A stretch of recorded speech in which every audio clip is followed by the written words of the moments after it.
Welcome to another episode of the Yeshiva League Pass Faceoff. I'm your host, Josh Cass, and we are sponsored by the Weiselberg law firm.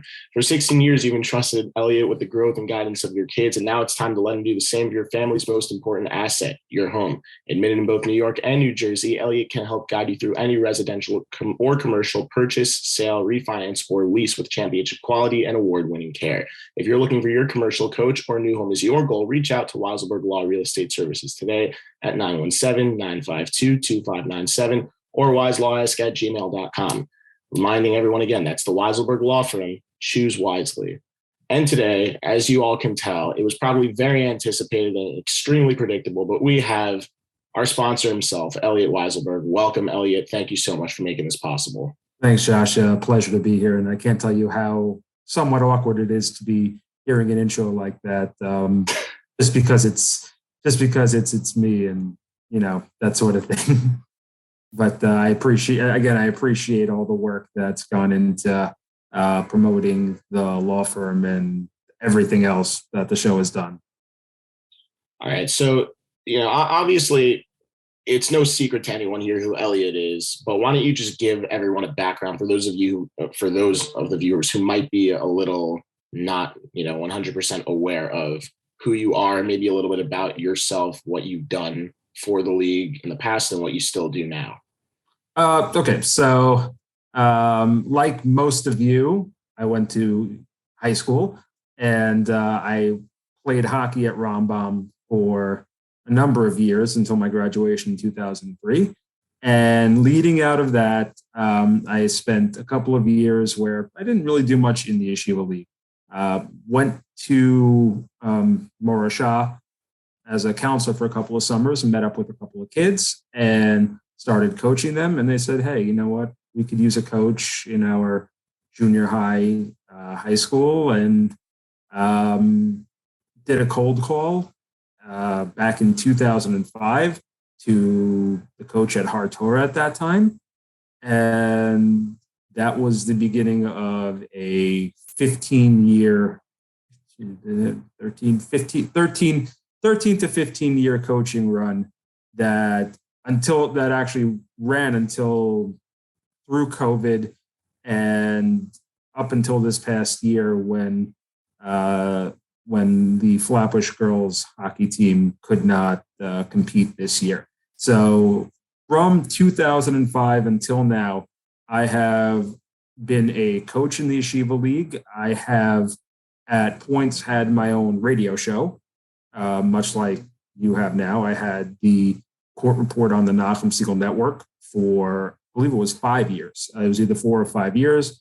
I think 2013 to 2018. And I still do the JM and the AM Sports Update for Nachum every Tuesday morning at around 7:20. I also, for those that tuned in this year or the past couple of years, I've also done the championship games for the Yeshiva League Hockey, JV, and Varsity, and for Yeshiva League Basketball, JV, and Varsity championships. So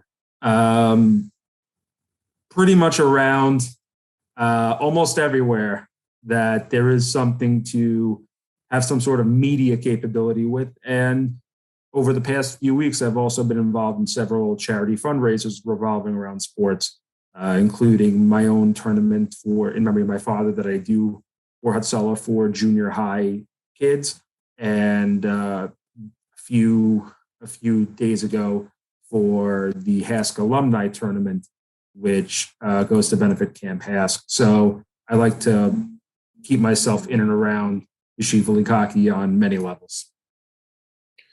So obviously, it's once again, it's not really a secret to anyone here who Elliot is, but for those of you that really gives you an idea. So there is no better guy to really bring in, the guy who has every inside bit possible on this Yeshiva League. He's been a broadcaster for years. He's been a coach for years. He was a player back when this whole thing started. So really, this is don't give me that. I'm not that old. This league started in not when when people started really keeping track. I think that's fair to say, though, that up to that point would be no, I'm not going that far. So with that being said, let's get started. This is the episode that a lot of you have probably been waiting for, wondering about, and this is a preview. Well, actually, let's start first with the recap on both. I think we'll focus a little bit less on JV, maybe just a couple of the 10th graders that we've mentioned in the past.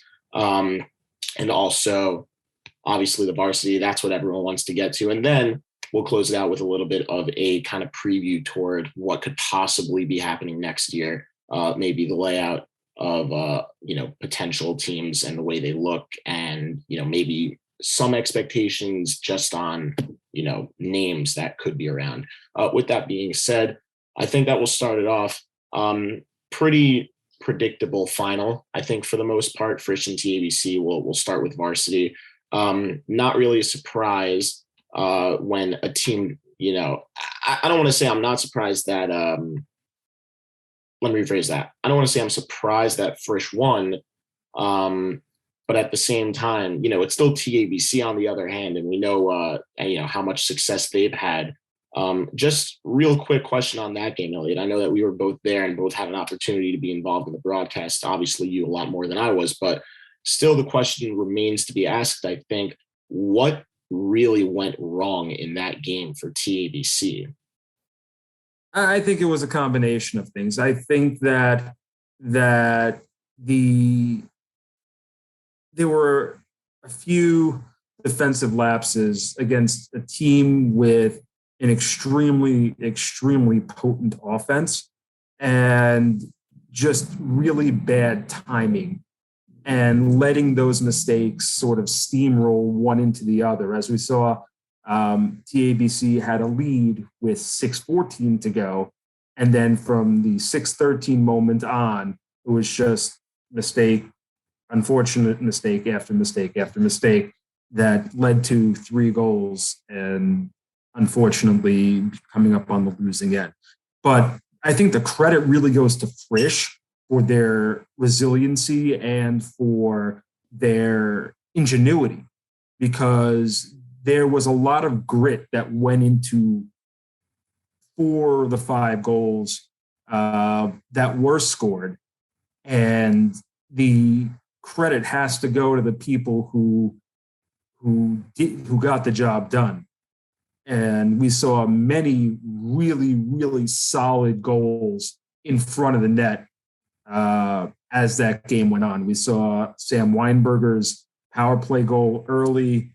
We saw Jacob Fight by the goal mouth, taking 2-3 attempts and then taking a step back and lifting it over Chaim Rummelstein's pads.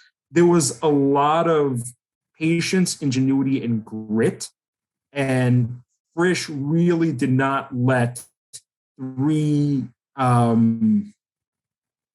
unfortunate bounces that went against them off the stick of AJ Seplitz to keep them down. And so the credit goes there as well. Yeah, and, other than that, you mentioned the name AJ Seplitz, still hats go off to him. I mean, he played probably literally hats for the hat trick. Yeah, he had the last time I saw a player score a hat trick in a championship game, you got to go all the way back to Gordy Kolb in 2018. And that was 5 goals. That was 5 goals also. Ironically enough, against Frisch. They didn't let it get to them the second time around. And more than that, I mean, let's talk about even a losing effort. Then you got to go all the way back to 2015 in JV when Avi Orlo scored 3 goals against SAR. And might I mention, I think it was actually a natural hat trick. Yes, it was. It was a natural hat trick. It was a shorthanded goal in the middle also. Yeah, it was a power play goal, an even strength goal, and a shorthanded goal. It's correct. You don't see that very often. It's just it's not. There was a lot of scoring that day. Yeah.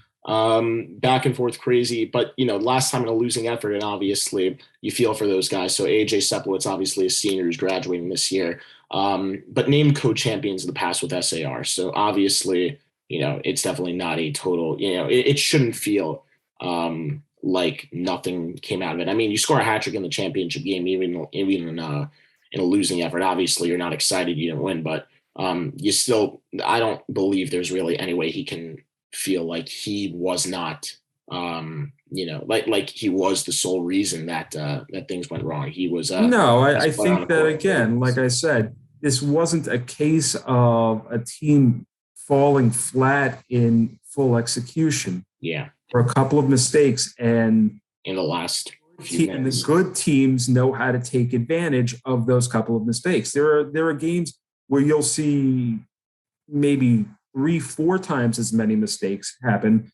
and the other team just won't be able to take advantage of it. They'll be able to get away with it. In a championship game with the potent offense that Frisch had, it was less and less likely that they were going to be able to escape that. And it just so happened that Frisch had the players on the floor at the time to take advantage of what was given to them. All right, so let's move down another step back toward the semifinal round. Obviously, Frisch and TABC both, I don't want to say necessarily ran over their opponents. SAR made the score close, although in that game, they were not, really sticking with Frisch very well. On the other side, it was sheer domination by TABC, and that was, I don't want to, it's not a slight saying this, like it was pretty much expected going up against a Hank team that pulled off one heck of an upset. We'll get to that briefly. But you're looking at both those teams in SAR and Hank now, and you're thinking to yourself, obviously they fell short. How do you take that going into next year? Because the thing to focus, which we'll get to later on when we do the preview, is both of these teams are stacked junior classes or had stacked junior classes this past year. You've got the big four in SAR and Hain, Hornblast, Fenster, and Kraus next year. Oh, you got way more than that. That's just players. Way more than that. Way more than that. We'll go into everybody that they have. Predictably, their top line next year, and was their top line this year, they were all juniors. That's unbelievable in its own right. And that's forgetting about guys on the back end, obviously, like Konovich, like Neowitz, like Unger, like Lurie.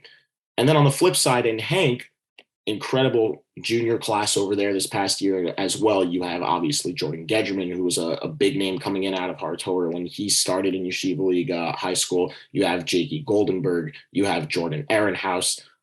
You've got obviously Joey Diamond, their backbone in net. And then, might I mention, the biggest player for them, very possibly this past year, was a freshman, Elliot Hockey, who I don't even know how many goals the kid scored this past year. But he torched everyone for the most part. That is not something you see very, very often. Now, obviously, the question remains, if it were up to me, I'm still a little bit torn because I don't know how Hank is looking for a JV team next year, but their varsity team they're not. So if he stays up on varsity next year, that varsity team gets even more dangerous, assuming that you might have even lost him. Okay, your junior class is still fantastic. Where are you looking at now? How do you take losses like that, though? SAR made it close, against Frisch. They almost scared them, 3 goals in just under, I think, 3 minutes. And might I mention, they were not all quality goals in Frisch's building, and they quieted that crowd. Hank, on the other hand, went into TABC and got absolutely rammed. That was probably a little bit more predictable than the SAR game, but how do you take losses like that knowing your future is bright for next year?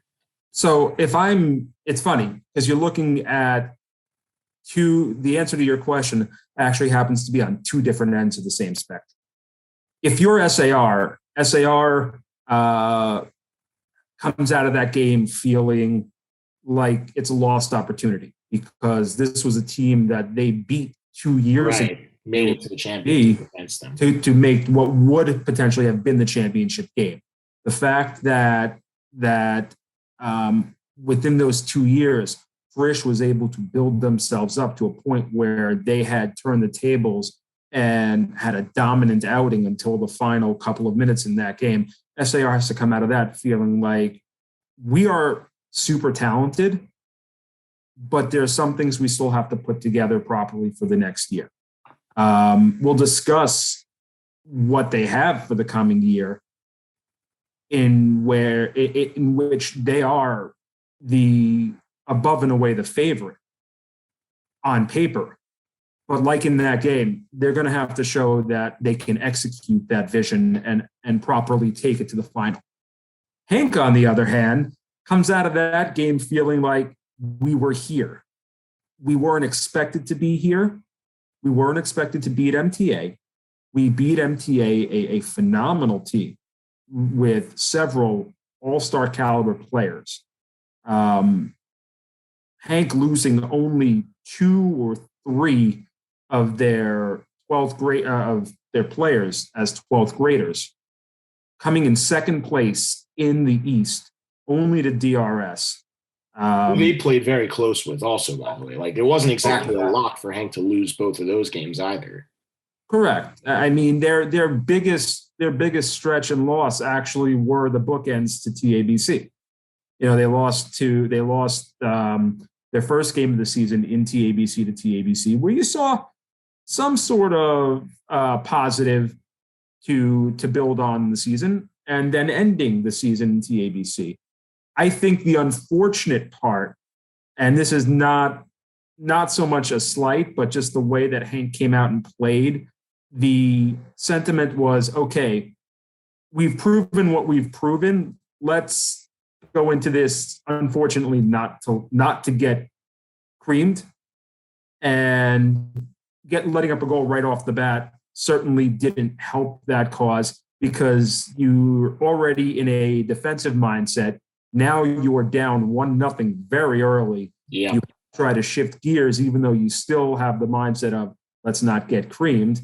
And it's a very, very bad cocktail, because it's, as a coach, it's very hard to shift those gears. The message that I might have had for Hank going into that game was, guys, we shouldn't even be here. Let's throw caution to the wind, go out there and go out swinging. If we're going to go down, let's show them that we can be aggressive. Let's show them that we can play with them offensively. If we give up a couple of goals, that's what's going to happen.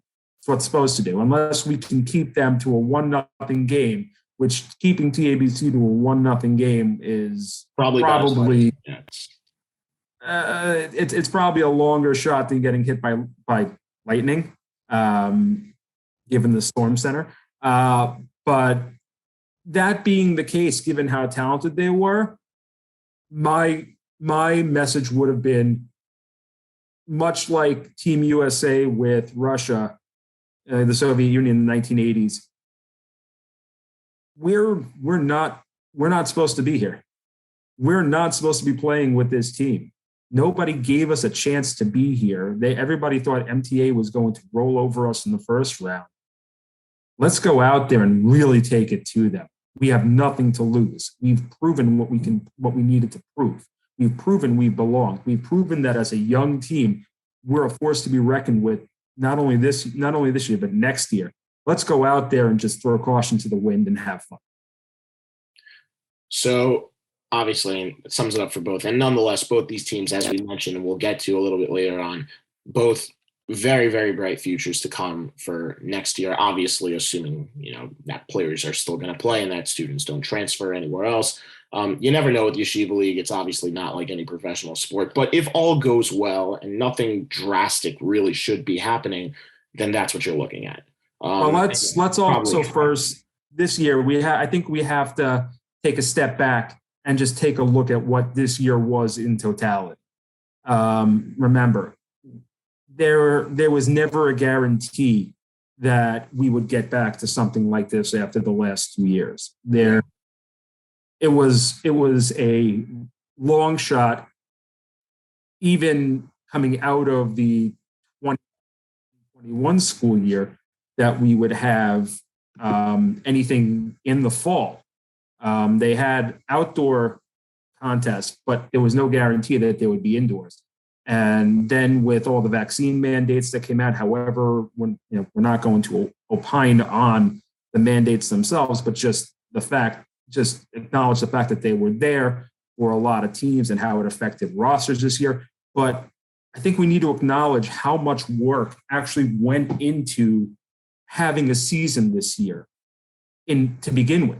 and how strange it was coming off of a year and a half of not playing at all, and how that affected teams as well. There was a lot of rust. There was a lot of a learning curve, especially for many players who hadn't played that level of hockey before. You had varsity players who had never played a varsity game on, in either the 11th or 12th grade level. You had JV players who had never played a JV game on either the 9th or 10th grade level. And you had junior high players very much picking up a stick for the first time since 5th grade. So this was a very strange year that both has to be taken with a grain of salt, while also noting that there are very interesting trends that happened this past year. Yeah, and that's really, I think that's what's going to lead us into, or something that's going to factor into how we might look about the previews, because, normally you can kind of base, one team's previous year and say, okay, well, like this guy's going to move up and we know what he did, when he was in JV. Now, all of a sudden, it's going to be, well, obviously, in another year or two, we might, we'll hopefully get back to that stage. But coming into this coming season now, the 2022-23 season, we don't know what it'll be like. We have an idea, but there's no previous record set. And that kind of, I think, in a way, helps a team like Hank or like SAR at the same time. While we know who some of those players are, they did it as ninth graders for most of those players, at least on both of those teams. But it really goes to show that even though we won't know, because we have no idea how they'll mesh with the grade that is directly below them. So, we'll take that into account. And then real quick, I just want to recap on a few teams that also lost in the quarterfinals. We won't go into Ronald as much. We talked about that on the broadcast. And I mean, for those who aren't aware, or who are aware even, I mean, like I'll play it plain and simple, because everyone here already knows my role with with what happened. And for those who don't, that was the assistant coach of that team. We went into TABC and played a close game for about a period and 3/4 of a period. In the last 3 minutes of the second period, things went south very, very fast. TABC scored, sorry, not 3 minutes, more like close to 2 periods. But in about the last minute and a half, TABC scored 3 goals. And that right there took all the wind out of our sails. And might I mention, it was also kind of more like the defense showed up to play, but the offense just was not there. They were prepared for us. They were ready for us in every way possible.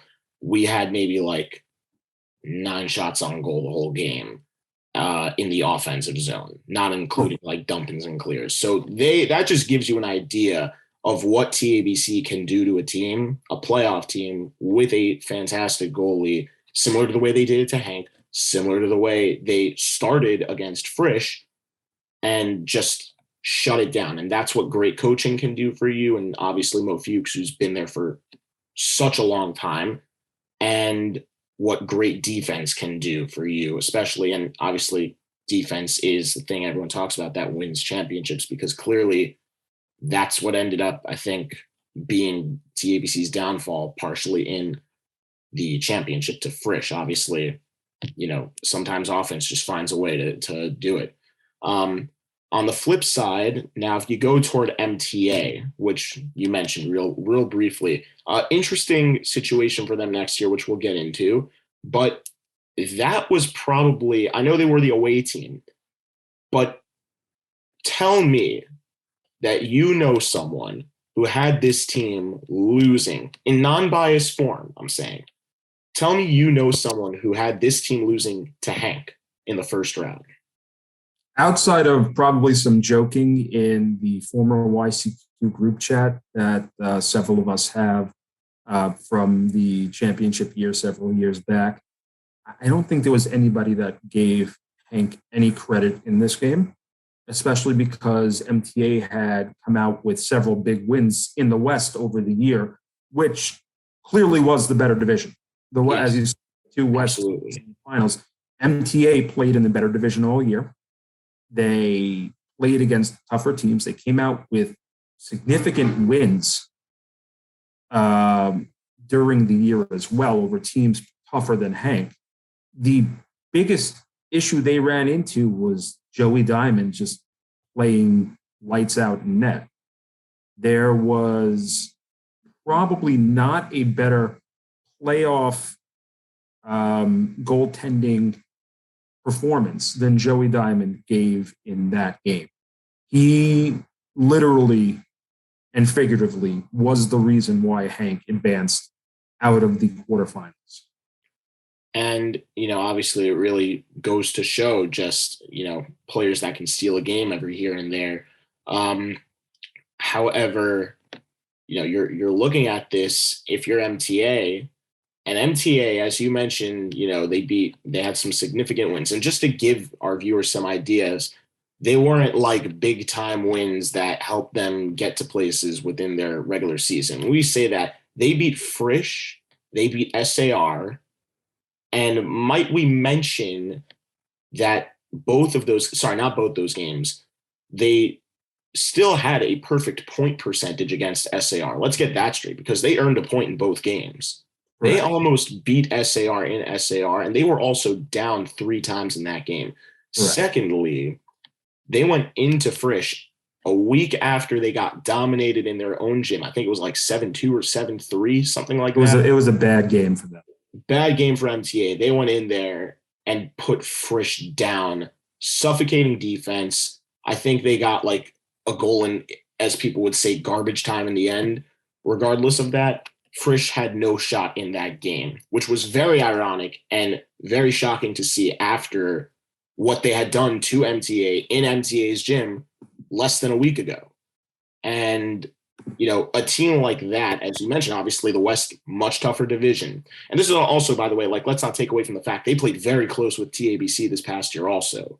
In MTA, not as much in TABC, but definitely in MTA. They were a much better team at home than on the road, but still managed to pull out some big wins and big performances on the road as well.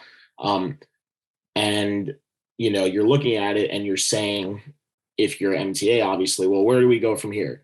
Because their 10th graders happen to be, I think, on a stronger side for next year. However, there are not very many of them, and you're going to lose. Similar to Hank, they're not completely depleted next year. They had some very, very big seniors, though. And just to name a few, Ori Engel, Shmuel Rosenthal, obviously, one of their best offensemen, arguably the best goalie in Yeshiva League this past year. I mean, those are 2 huge pieces. Don't forget Landa, who was considered Landa, correct, the best defenseman in the entire league also.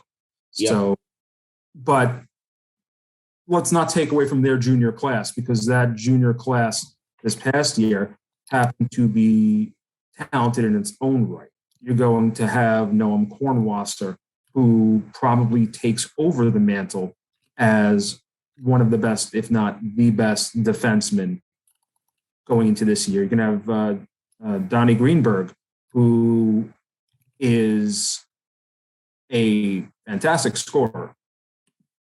So hit them, Zevi Berg, Max Sandell. They're going to be joined by a couple of juniors. But you're right. There aren't that many. And that's the bigger problem. They're going to have depth issues. They're going to be talented on the top end, but they're going to have depth issues moving forward. So I think, that really does it. Obviously, we don't want to take away from any of the teams that didn't qualify for the playoffs. Unless I feel like there might be. Oh, Mag and David, we also didn't. We didn't really get to Mag and David. And DRS. Oh my gosh. Okay, so let's try to spring through it real quick. I mean, Mag and David, we not really much to say, but they had a gritty season, a gritty team, went into Frisch, it was just obviously not the way they wanted it to end. But I feel like they didn't go into that game with the same. I feel like they went into that game with the same mindset you said Hank should have gone into TABC with, and played that way. Now, granted, it was, I think, 3-1 or 4-1 at one point in like the first period. And then after that, they just got steamrolled. I think the final was like 11-1, 12-1, something along those lines. Yeah, it was not. I don't. Not the way they wanted to end. Well, look, again, for some people, just being in the postseason has to be the win of itself on the year. You were either going to get Magen David or Flatbush in that fourth spot. And for either team, given the givens, getting to the playoffs was going to be a massive step, just given the issues that both teams had over the course of the year, especially as it related to the team being together as a whole, the vaccine mandates affecting both teams, the youth on both teams, because neither team had a JV. So for both of them, incorporating graders and 10th graders into their varsity sort of took a couple of minutes, so to speak. And for them, for neither team was it about this past year. For both of them, this was all about let's set up for the future with what we have. Okay. So, and then that brings us obviously to DRS. Wow, that was, I don't know how I missed that. I guess very shocking, obviously, to say the least, the way they went out in their home gym against SAR. But nonetheless, I mean, this is DRS. This is Larry Gross's monster. This is the monster that was started God knows how long ago, that has not yet been put down, that has not died, that no one has found an answer for to keep off or to keep out of contention for a consistent basis. 1 year, okay, great. They'll rebound by winning a championship or making it to a championship after a 5-4-1 season. Like, I don't know what they do over there, but whatever they do, it clearly works. What went wrong for them this year after a 13-1 season? That, like, in itself, aside from the fact, yes, they won the East. Yes, they beat up on most, if not all, the teams except one tough game to TABC. But how do you, like, it's crazy to think that the team they lost to in SAR, and I'm not taking anything away from SAR, but they went into SAR, a place that is probably the hardest to play in all of the Yeshiva League, and they scored 7 goals on SAR in there. And it's not like it was a bloodbath, like a 7-6, 7-5 game. They dominated the Sting in their own rink. Okay, that's unheard of. Okay, they came into their gym assuming that, I don't want to say they assumed they were going to win this game, but a lot of people probably should have known or should have been anticipating a huge DRS victory. And it's it's crazy to think that this team that went 13-1 got knocked out by a team that didn't even crack 10 wins on the year. Well, I think that there's a lot to discuss there. We have a lot to break down. And that's going to take some time because both ends of that, the SAR and the DRS side of things, it was interesting. It was interesting to say the least. Well, unfortunately, we're out of time. So tune into the next episode to catch Elliot's answer about our previous question. Thank you all once again for tuning into the Yeshiva League Pass, sponsored once again by the Weiselberg Law Firm. That's the Weiselberg Law Firm.